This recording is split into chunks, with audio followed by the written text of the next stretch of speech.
I never thought I'd be the guy caught in the middle of a family secret. But there I was, a 17-year-old barista working the afternoon shift at a local coffee shop, and I saw something I wasn't supposed to see.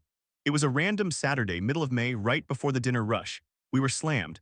I was on register, then grabbing orders, wiping down counters, the usual chaos. My coworkers, these two girls who'd been there longer than me, kept nudging each other and nodding toward this couple in the corner booth. They were all over each other, like movie-level making out. I'm talking hands in hair, leaning across the table, not caring that their iced lattes were melting. One of my coworkers, Jenna, said loud enough for me to hear, "Get a room, this is a coffee shop." The other one laughed. I didn't pay much attention at first. I was focused on not messing up orders. But then I looked closer and my stomach dropped. It was Sam's sister. Sam is my girlfriend. We've been together for about 8 months. She's a junior, I'm a senior. We met through mutual friends. Nice girl, normal family.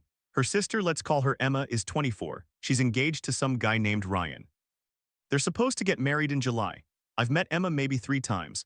Once at Sam's birthday dinner, once when I picked Sam up from their house, and once at a family barbecue. She seemed nice enough. Bit of a control freak, always checking her phone, but whatever. Now she was straight up making out with a guy who was definitely not Ryan. I didn't recognize him. He was older, maybe late 20s, with a beard and a leather jacket.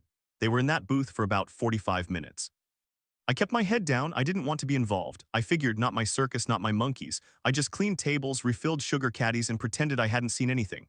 When they finally left, I let out a breath I didn't know I was holding. I grabbed a rag and went to wipe down their table. There were napkins everywhere, a tipped-over sugar packet. I was just focusing on the mess when I heard the door swing open again. Emma walked back in. She looked around, spotted me, and her face went pale. I think she came back for something, her phone or the bathroom, but the moment she saw me, she knew. I don't know how. Maybe I had that deer in headlights look. She walked straight up to me, grabbed my arm, and said in this low, shaky voice, "You didn't see anything, okay? You didn't see anything." I said, "I don't know what you're talking about." She wasn't buying it. "Don't lie to me. I saw you looking. You were staring." "I was cleaning," I said, trying to pull away. "I didn't see anything." She let go of my arm but pointed a finger in my face. "We're not done. We need to talk. I'll find you." Then she walked out. I stood there, rag in hand, heart pounding. I told myself it would blow over. What was she going to do? Tell Sam I saw her cheating? That would only make things worse for her. I figured she'd just pretend it never happened and hope I kept my mouth shut. I was wrong. An hour later I got home. My shift ended at 7. I walked in the door, threw my bag on the floor, and collapsed on my bed. Then my phone buzzed. It was Sam. She texted, "Hey, what's going on with you and my sister?" I stared at the screen. My thumb hovered over the keyboard. I typed nothing and deleted it. Typed "why" and deleted that too. Finally, I just said, "I don't know why." She replied almost instantly, "She's really upset. She said you saw something at work. She's crying. What happened?" I didn't answer. Another text came in. "You need to come over. We need to talk." I said, "I can't. My parents won't let me leave the house this late." That was true. I'm 17. I still have a curfew. My dad is strict about it, but I also didn't want to go to their house and face Emma. Then Sam said, "If you can't come here, we'll drive to you. Meet us outside." I panicked. I texted back, "That would be hard." "My parents are home," she said. "Please just sneak out. It's important." I didn't know what to do. I was stuck in my room, phone in my hand, trying to think of an excuse. I could tell Sam the truth, but then I'd be the one who blew up her sister's engagement. Her whole family would hate me. And what if Sam didn't believe me? Emma would just deny it. She'd call me a liar. I'd be the bad guy. On the other hand, if I kept lying, Emma would keep pressuring me. And Sam would keep asking questions. There was no way out. I texted Sam one more time. "I can't. I'm sorry. Ask your sister what happened." She replied, "She said you're making stuff up. She said you threatened her." What? I didn't threaten anyone. I barely said 2 words to her. I called Sam. She picked up on the first ring. "What is going on?" she said. Her voice was tight, not angry but scared. "I don't know what she told you," I said, "but I didn't threaten her. I saw her at the coffee shop today with a guy. They were kissing a lot. That's it." Silence. Then Sam said, "You're lying." "I'm not. She's engaged, okay? She wouldn't do that." I saw what I saw. Now she was crying. "Why are you doing this? Why are you trying to ruin my family?" I didn't scream. I just said very quietly, "I'm not trying to ruin anything. I'm telling you the truth." She hung up. I sat on my bed, staring at the wall. My phone buzzed again. It was Sam. "I don't want to talk right now. We'll figure this out tomorrow." But I knew there was no figuring it out, not without someone getting destroyed. I didn't sleep that night. I just kept replaying the scene, Emma's face when she walked back in, the way she grabbed my arm, the panic in her eyes. And then Sam's voice on the phone, cracking with tears. I thought about the fiancé, Ryan. I'd only met him once at a backyard barbecue. He seemed like a decent guy. He brought a 6-pack grilled burgers, asked me about baseball. He didn't deserve this. But what could I do? If I told him, I'd be the one who blew up the wedding. If I told Sam, she'd be caught between me and her sister. If I stayed quiet, Emma would keep manipulating the situation, probably tell everyone I was some creepy kid who made up lies. I was 17. I didn't sign up for this. The next morning, I woke up to a text from Sam. "My sister admitted she went to the coffee shop with a friend. She said you got the wrong idea. She's really upset. I think you owe her an apology." I couldn't believe it. She was gaslighting me. She was twisting the whole thing. I called Sam again. "I don't owe her anything. She was making out with a guy full on for 40 minutes. Sam's voice went cold. She said you're lying to split us up. She said you've always been jealous of her. Why would I be jealous of your sister? I don't know, but I believe her. That was when everything changed. I realized Sam wasn't going to believe me. She chose her sister over me. I was the outsider, the 17-year-old boyfriend who worked at a coffee shop. What did I know? I hung up. I didn't text her again for 3 days. On the third day, I got a call from an unknown number. I almost didn't answer, but I did. It was Emma. Her voice was different, not bossy, not scared. She sounded defeated. She said, "We need to meet alone." No, Sam. I agreed. We met at a park near my house, a bench under a tree. She showed up in sunglasses, a hoodie, looking like she hadn't slept either. She sat down, looked at the ground, and said, "I need you not to tell Ryan." I stared at her. "Please," she said. "The wedding is in 2 months. If you tell him, he'll call it off. My parents will be devastated. Sam will hate you. Everyone will hate you." "So you want me to lie?" "I want you to keep it to yourself." "That's not lying. It's just not saying anything." I asked her who the guy was. She said it was someone from work, a mistake. It happened twice. She swore she'd end it. She said she loved Ryan. She said she was just scared of getting married, acting out. I didn't care about her excuses. I cared about Sam. I asked, "Did you tell Sam I threatened you?" She hesitated. "I was panicking. I'm sorry. You ruined my relationship. I'll fix it. I'll tell Sam I overreacted. I'll say I was stressed and misunderstood. She'll forgive you. I'll make it right." I didn't trust her, but what was I supposed to do? I had no proof, no photos, no recordings. It was my word against hers. I said, "I'll keep quiet, but only if you tell Sam the truth about what happened at the coffee shop." She nodded. "I will, I promise." She didn't. She went home and told Sam that she'd talked to me, that I admitted I made a mistake, that the guy was just a friend hugging her goodbye. Sam texted me later that night, "I'm glad you apologized. Let's move on." I didn't apologize, I never did, but Sam believed what she wanted to believe, and I was stuck, because if I pushed, I'd lose her. If I stayed quiet, I'd be complicit in a lie that could blow up a wedding. I still don't know what the right move is, but I'm 17, I'm a barista. I just want to make coffee and forget I ever saw anything. But Emma texts me sometimes, just a single word, "Okay." Making sure I haven't talked. And I haven't, not yet, but I'm not sure how long I can sit on this. That was the first time I realized that being in the middle of someone else's secret means you lose no matter what you do. You either betray the person you love or you betray your own conscience. I chose Sam for now, but I don't know if that's the right choice. I just know I'm tired of looking over my shoulder. End of segment 1. That wasn't the only mess I got dragged into. Sometimes I think the universe sees me minding my own business and says, "Nah, let's throw a grenade in his lap." A few months ago, it wasn't a coffee shop and a fiancé. It was my own son. I'm a dad. Got a kid who just turned 16. He's a good kid most of the time, but he's a teenager, so you know how it is. He had a girlfriend for about a year. She was 16 too, almost 17. They broke up in August. I thought that was the end of it. Then 3 weeks later, I got a call from her parents. We met at a diner near their house. Her dad sat across from me, hands on the table. Her mom wouldn't look at me, and then they dropped it. "Your son got our daughter pregnant. She's showing." I felt the air leave the room. My wife sitting next to me gripped my arm. I said, "Are you sure? I mean dates and everything." They showed me a doctor's note, 6 weeks along. The timeline matched up with when my son and their daughter were still together. I didn't know what to say. I just nodded and said we'd figure it out. We went home. I waited a day, then 2 days. I didn't want to tell my son until I knew more, but my wife couldn't hold it in. She sat him down at the kitchen table and said, "Your ex-girlfriend is pregnant. We need to talk about responsibility." My son looked at her, then he looked at me. Then he said something I did not expect. "It's not mine. I never fucked her." I almost laughed, not because it was funny, but because it was such a blunt, stupid thing to say. I knew he was active. He asked me for condoms a few months back and I gave him a box. I told him to be safe, so when he said they never did it, I didn't believe him at first. But he kept pushing. He said, "We never had sex. We did other stuff, but not that." And it wasn't good, so I didn't want to go further. He got defensive. He said he always wraps it, even for blowjobs, because he's paranoid. He said he asked for restocks twice. I found the empty box in his trash, so I started to wonder. Then he dropped the real bomb. He said he'd been cheating on her. Not with a girl, with a guy. He had a boyfriend he'd been seeing for a few months. He said, "That's why we broke up." I told her I wasn't into her like that. She was pissed. My wife lost it. She screamed at him, called him a liar, a manipulator, a child who doesn't want to take responsibility. I stayed quiet. I looked at my son's face and I saw something I hadn't seen before, fear. Not of the pregnancy, but of being outed. He hadn't told us about the boyfriend because he wasn't ready. And now he was being forced to. We arranged a meeting with the girl's family. Both sets of parents sat in their living room. My wife started talking right away, accepting that my son was the father, talking about funding and child support and how we'd help. My son interrupted her. He said, "It's not mine. We never had sex. I've never had sex with a girl ever." Her parents looked at each other. The girl was sitting on the couch crying. She said, "We did it once. That one time, remember, at the park after dark." She gave a date and time. It was believable. I looked at my son. He shook his head. That never happened. I was at Jordan's house that night. Jordan was his boyfriend, but he didn't say that. My wife stood up. She pointed at me and said, "You're part of this boy culture. You're enabling him. He's a liar and you're letting him get away with it." I didn't scream. I just said, "I believe him." The meeting fell apart. The girl's dad threatened to sue for child support. My wife left with tears running down her face. I drove home with my son in the back seat, silent. A week later, we got proof. My son's boyfriend Jordan came forward. He confirmed my son was with him that night. We also found out the girl had been with another guy around the same time, some older kid from a different school.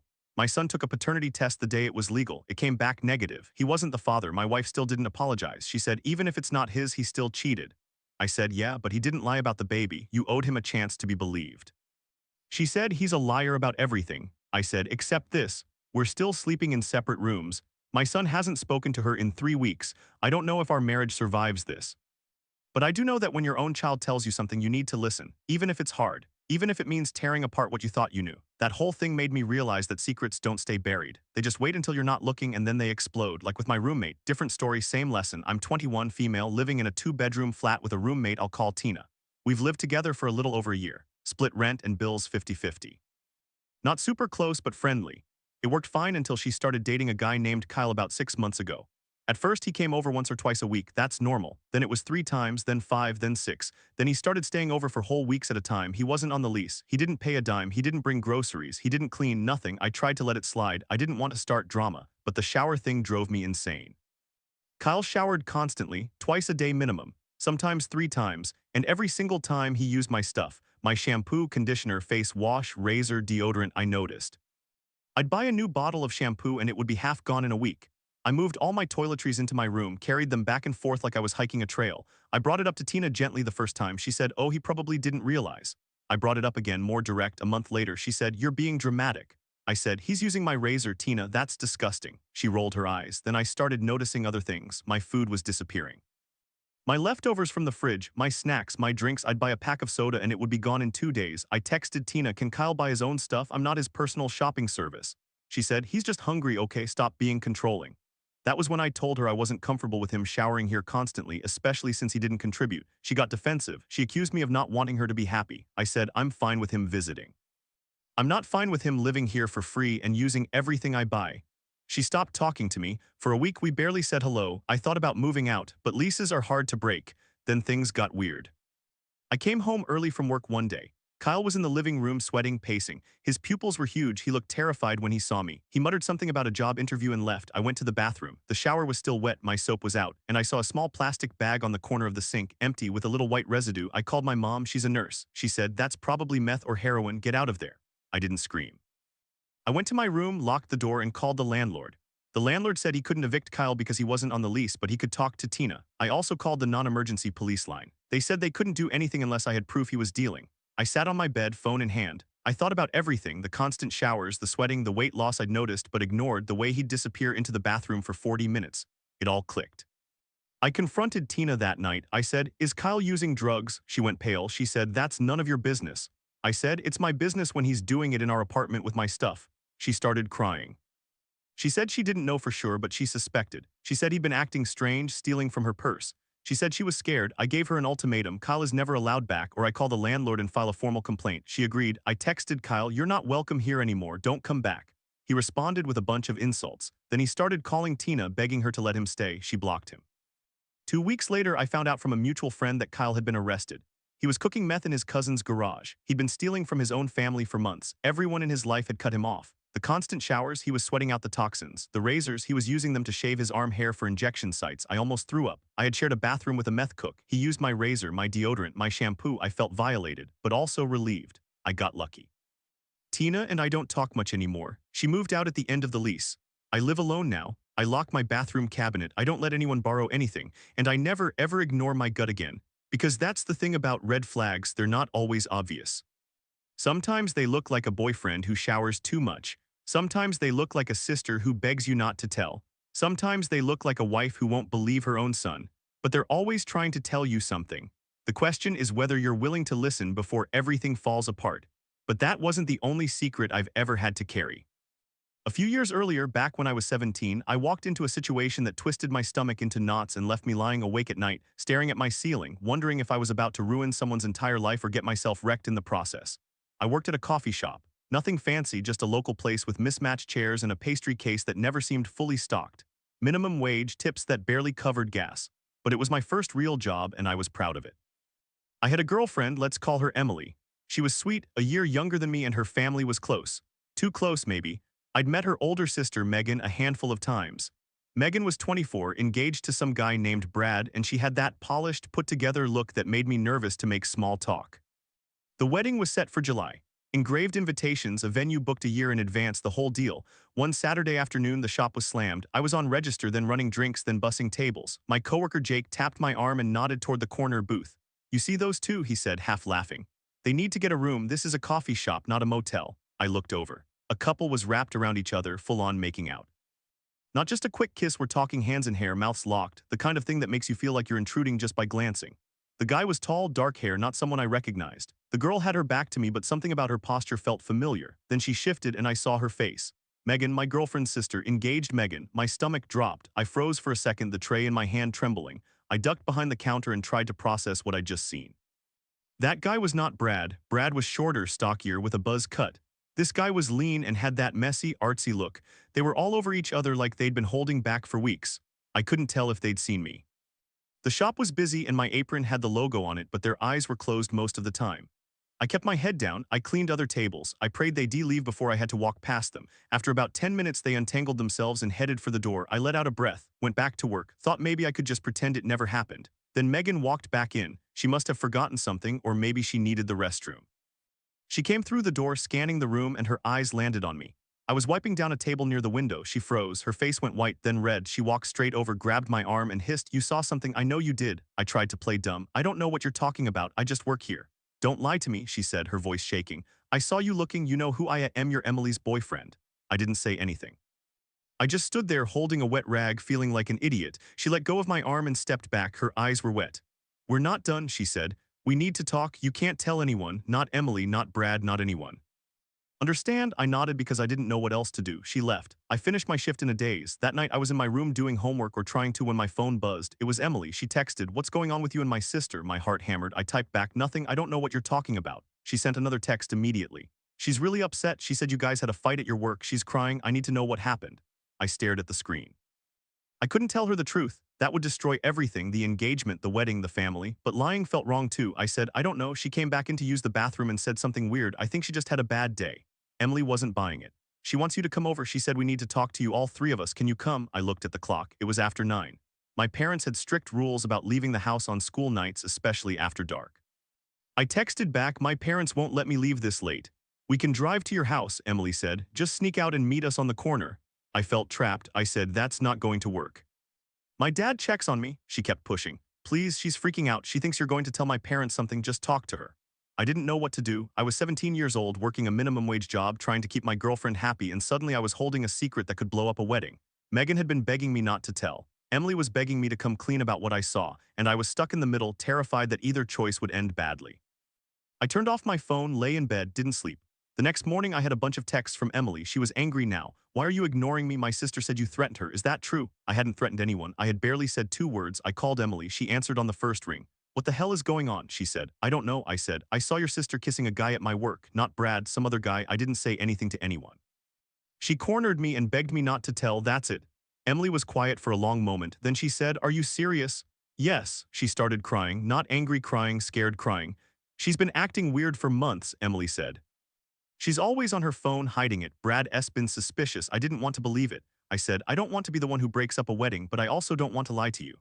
Emily said, "I need to confront her, but if I do, she's going to know you told me. She already knows I saw something. She's probably going to blame me no matter what." We talked for another hour. In the end, I told Emily she should tell her parents, not me. I wasn't going to be the messenger. She agreed. That night, Emily told her mom. Her mom told her dad called Brad. Megan denied everything at first, said I was lying, that I had a crush on her and made it up. But Brad had seen texts on her phone, and the guy from the coffee shop turned out to be an old fling she'd reconnected with. The wedding was called off. Megan moved out of the apartment she shared with Brad. Her parents were furious. Emily's relationship with me didn't survive either. She started pulling away after that. I think she resented me for being the one who saw it, even though I didn't ask to be there. We broke up about a month later. I learned something from that mess. When you see a red flag, you can't unsee it. And sometimes people will hate you for pointing it out, even when you're trying to do the right thing. I still think about Megan sometimes. I hope she got help. But I also know I didn't ask for that burden. I was just a kid wiping tables, trying not to get dragged into someone else's disaster. I thought I was done with drama after that coffee shop disaster. I really did. I figured I'd paid my dues, caught a cheating sister, lost a girlfriend, learned my lesson about minding my own business. But life doesn't care about lessons. A few years later, I was married, had a 16-year-old son, and thought I'd seen it all. Then my wife called me into the kitchen with that look, the one that says something's wrong but she's trying to stay calm. "We need to talk," she said. "The Andersons called." The Andersons were the parents of my son's ex-girlfriend. Let's call her Sarah. She just turned 17. My son Jake was 16. They'd broken up about a month earlier. I knew Jake had been bummed about it, but he'd bounced back quick. Kids that age, relationships come and go. I didn't think much of it. "Sarah's pregnant," my wife said. The dates line up with when they were together. My blood went cold. I sat down at the kitchen table, stared at the coffee cup in my hands. "How far along?" "About 3 months. She's starting to show. Her parents are pretty upset. They want to figure out what we're going to do." We decided to tell Jake that night. I thought he'd be shocked, maybe scared. Instead, he looked at us like we just accused him of stealing a car. He said, "It's not mine. I never fucked her." My wife's face went hard. "Jacob, don't lie to us." "I'm not lying. We never had sex, not once." I knew my son was sexually active. He'd asked me for condoms, and I'd had that awkward talk with him about being responsible, but he'd always been straightforward with me. I pulled him aside after dinner, sat him down in his room. "Tell me the truth, son. I need to know." He looked at the floor, then he said something I wasn't expecting. "Dad, I cheated on her with another guy." I just stared at him. He started crying. He told me he'd been confused for a while, that he'd always felt different, and that he'd hooked up with a boy from his soccer team. Said he and Sarah had never gone all the way, just a few clumsy make-out sessions, and once she'd given him a handjob, but that was it. He swore he'd never had PIV sex with her. I believed him. I didn't want to maybe, but I did. My wife didn't. She said I was enabling him, that he was lying to get out of responsibility, that I was part of boy culture. She was furious. We had the worst fight of our marriage that night. A few days later, both families met. Sarah's parents sat across from us in their living room. They had a timeline, a due date, all the emotional weight of a teenager about to become a grandmother. Sarah sat beside them, looked pale and tired. My wife started the conversation, already assuming Jake was the father, talking about funding, about whether he should get a job, about maybe having the baby together. Jake spoke up. "It's not mine. We never had sex. I've never had sex with a girl." Sarah's face twisted. "Yes, we did," she said. "Remember that night at the park, behind the bleachers?" Jake shook his head. "That never happened." "You're lying," Sarah said. "You're just scared." My wife shot me a look like, "See," but I couldn't shake what Jake had told me. I said, "I think we need a paternity test before anyone decides anything." My wife went ballistic. She accused me of not backing her, of protecting my son's reputation. Sarah's parents were quiet. They agreed to the test. 2 weeks later, the results came back. Jake was excluded, not the father. Sarah's mom called me crying. She said Sarah had finally admitted the truth. She'd been seeing someone else while she and Jake were still together, a college guy she met at a party. That was the only time she'd had sex, and she'd convinced herself it must have been Jake because she didn't want to face the real father. I sat on that news for a day before telling my wife. When I did, she didn't say anything. She just walked into the bedroom and shut the door. I heard her crying. Jake came out to me fully after that, told me he was gay, that he'd been terrified I'd hate him. I hugged him and said I loved him no matter what. My wife took longer. She needed time. She kept asking how she could have missed it, how Sarah could have lied, how everything got so messy. The aftermath was brutal. Sarah's family moved away a few months later. I don't know what happened to the baby. Jake started seeing a therapist, and he's doing okay now. He's got a boyfriend and they're both in college. My wife and I went to marriage counseling. We're still together, but it's different. She stopped assuming she knows everything. So did I? That situation taught me something. Believing your kid isn't the same as enabling them. Sometimes the truth is uglier than the lie, but it's still the truth. I'd rather know always. I never thought I'd have to deal with a guy using my razor, but here we are. I'm 21, living in a 2-bedroom flat with a roommate named Jess. We're both 22. We've been roommates for about a year, split rent and bills 50-50. It was fine at first. We weren't best friends, but we respected each other's space. She worked nights, I worked days, so we barely crossed paths. I thought it was the perfect setup. Then she started dating this guy, let's call him Dave. He's 24. At first, he was over once or twice a week. Chill, I thought, no big deal.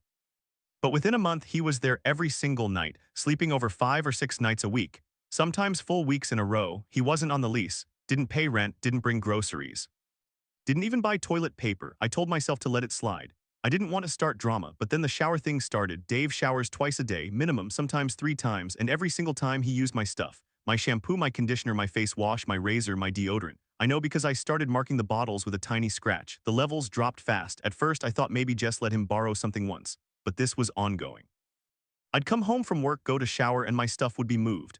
My razor would have hair stuck in it. My deodorant stick would be wet. I started keeping everything in my room, carrying it back and forth like I was backpacking through a hostel dorm. I brought it up to Jess about 2 months in. I said, "Hey, could you ask Dave to maybe not use my stuff? It's kind of expensive." She just shrugged and said he probably didn't realize.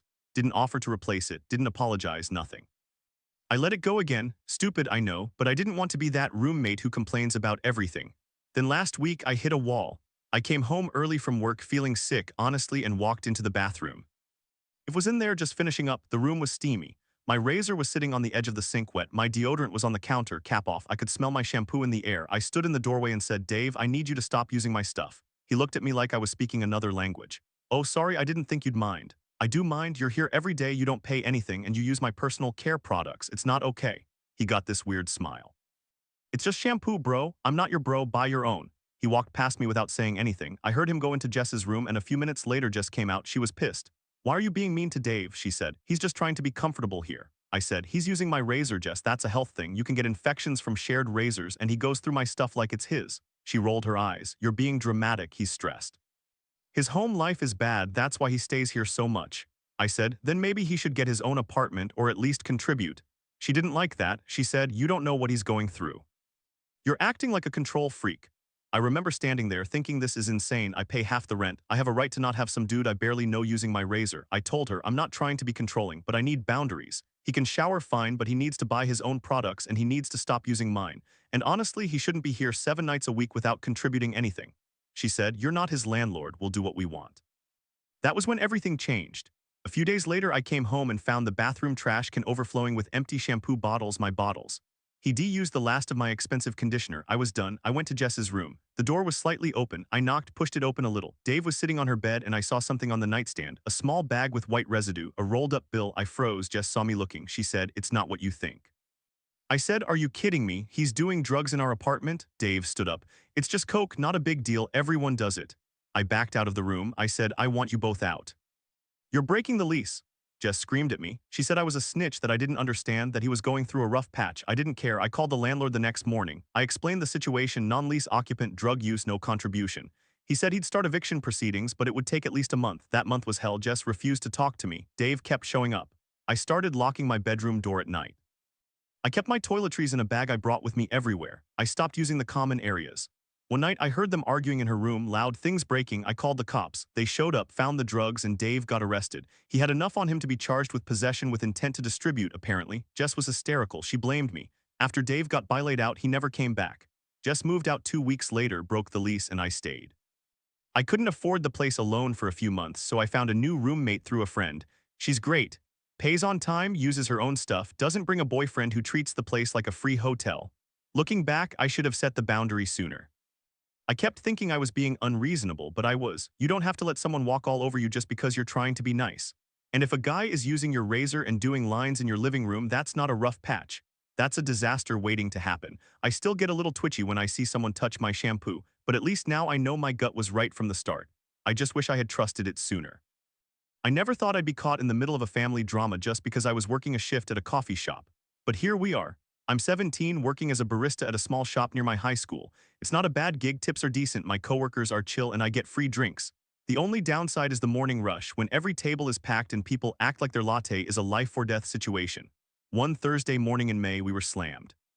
I was at the register taking orders as fast as I could when my coworker tapped my arm and nodded toward the corner booth. "Check out those two," he said. "They need a room, this is a coffee shop." I looked over. There was a couple making out like they hadn't seen each other in years. Full-on hands and hair, I don't care who sees. I was about to roll my eyes and look away when I recognized the girl. It was Sam, my girlfriend's older sister. She's 24, engaged to a guy named Mark, and her wedding is in July, like 2 months away. And she was making out with some dude who was definitely not Mark. I froze. I didn't know what to do. I just stood there staring, hoping she wouldn't turn around. She didn't. They kept going for a few more minutes, then got up and left. I exhaled, crisis averted. I thought, I'll just pretend I never saw anything. But then about 10 minutes later, I was wiping down tables near where they had been sitting. I heard the door jingle. Sam walked back in, maybe to use the bathroom, maybe she forgot something. She saw me, her face went white, she walked straight up to me. "You saw something," she said. It wasn't a question. I said, "I didn't see anything." She didn't buy it. Her eyes were darting around, scanning the room like someone might jump out. "You did? I know you did. Please just tell me what you saw. I can explain." I kept wiping the table. "I really didn't see anything, Sam." "I don't know what you're talking about." She grabbed my arm, her nails dug in. "We have to talk, this isn't over." She let go and walked out. I stood there, heart pounding. I had no idea what to do. An hour later, my girlfriend, let's call her Lily, texted me. "What's going on with you and my sister?" I played dumb. "Nothing, why?" "She's really upset. She says you know something. Please just come over and talk to us." I told her I couldn't leave the house because my parents wouldn't let me go out that late. That was true, I had a curfew and my mom was strict.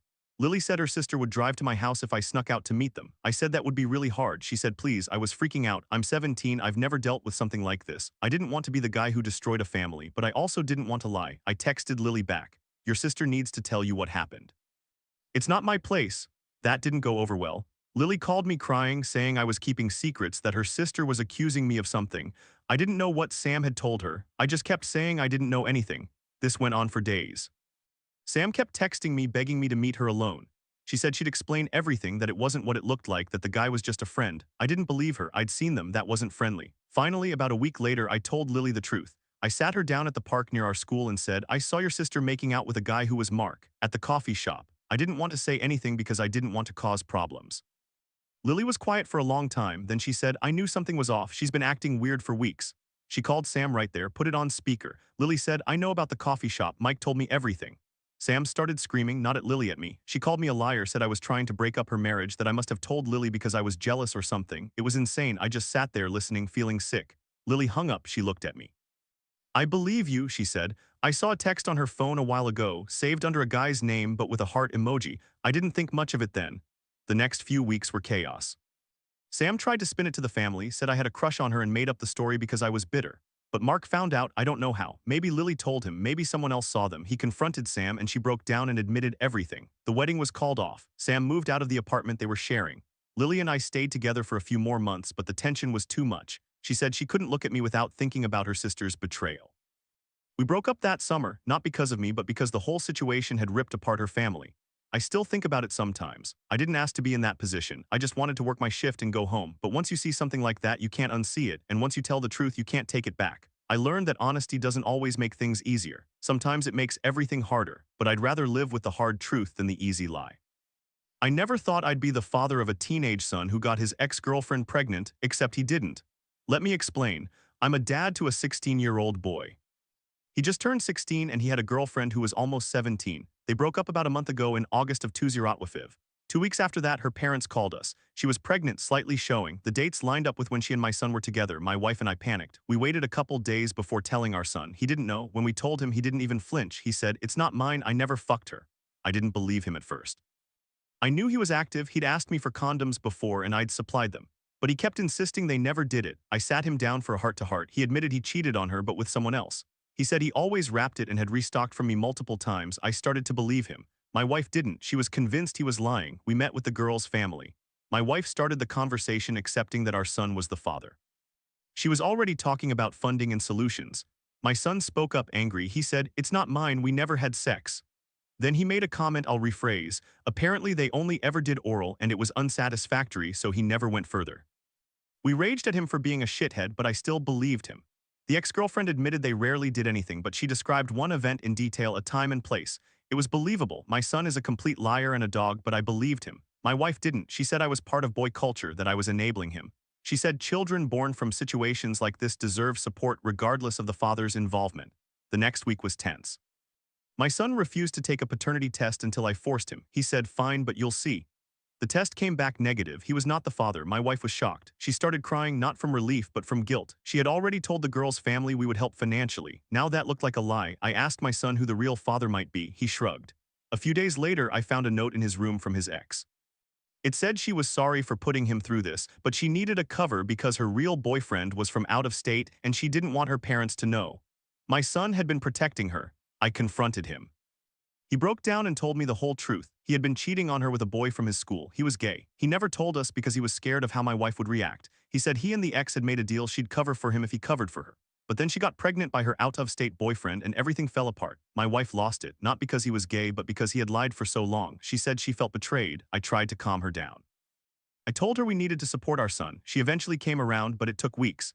My son is now out to us and he's dating the boy from school. He's still a teenager, still a shithead sometimes, but at least he's being honest. The ex-girlfriend, she moved away to live with her out-of-state boyfriend. Her parents don't know the full story and I'm not going to tell them. My son asked me to keep his secret and I will. But I can't help feeling like we were all pawns in a much bigger mess. I don't know what the right move was. Maybe I should have forced the truth earlier. Maybe I should have trusted my wife's instincts. But in the end, the truth came out and my son is okay. That's what matters. After that whole mess, I thought I'd had enough drama for a lifetime. Then my living situation turned into a nightmare. I'm 21, female, living in a 2-bedroom flat with a roommate I'll call Jess. We're both 22. We split rent and bills evenly. It was fine for over a year. Then she started dating Dave, a 24-year-old guy. At first, he came over once or twice a week. Within 6 months, he was sleeping over 5 to 6 nights a week, sometimes full weeks straight. Not on the lease, didn't pay a cent, didn't bring food or help clean. What bugged me the most was the shower thing. Dave showered twice a day minimum, sometimes more, and every time he used my stuff, my shampoo, conditioner, face wash, razor, deodorant, I noticed. I moved all my things into my room and carried them back and forth like I was at a camp. I brought it up to Jess. She said he probably didn't realize. Nothing changed. Last week I told her directly, I'm not comfortable with him showering here constantly. He doesn't live here, doesn't contribute, and uses my stuff. I said if he bought his own stuff or chipped in, I'd feel differently. She got defensive. Said I was being controlling, that I was trying to dictate her relationships. I said I wasn't, I just wanted basic respect. Then one afternoon I came home early from work, the apartment was quiet, I heard the shower running. I went to my room and noticed my razor was gone from my bag. I walked to the bathroom door and knocked. Hey, can I get my razor back when you're done? No answer. The shower stopped. A few seconds later, Dave opened the door, dripping wet, wrapped in a towel. He handed me my razor without a word, but something caught my eye, a small baggie on the bathroom counter half hidden under his clothes. White powder, my heart dropped. I said, what's that? He tried to play it cool, just some stuff for a headache. I didn't buy it. I went to Jess's room and found her sitting on the bed, scrolling on her phone. I asked her if Dave was doing drugs in our apartment. She rolled her eyes and said, it's just coke, not a big deal, everyone does it. I said, I want you both out, you're breaking the lease. She screamed at me, called me a snitch, said I didn't understand that he was going through a rough patch. I didn't care. I called the landlord the next morning and explained everything. He said he'd start eviction, but it would take a month. That month was hell. Jess stopped talking to me. Dave kept showing up. I started locking my bedroom door at night. I kept my toiletries in a bag I carried everywhere. One night I heard them arguing in her room loud, then things breaking. I called the cops. They found the drugs, arrested Dave. He had enough to be charged with possession with intent. Jess was hysterical, blaming me. After he got bailed out, he never came back. Jess moved out 2 weeks later. Broke the lease, I stayed. I couldn't afford the place alone, so I found a new roommate through a friend. She's great, pays on time, uses her own stuff, doesn't bring a boyfriend who treats the place like a free hotel. Looking back, I should have set the boundary sooner. I kept thinking I was being unreasonable. But I was. You don't have to let someone walk all over you just because you're trying to be nice. And if a guy is using your razor and doing lines in your living room, that's not a rough patch, that's a disaster waiting to happen. I still get twitchy when anyone touches my shampoo. But at least now I know my gut was right from the start. I just wish I had trusted it sooner.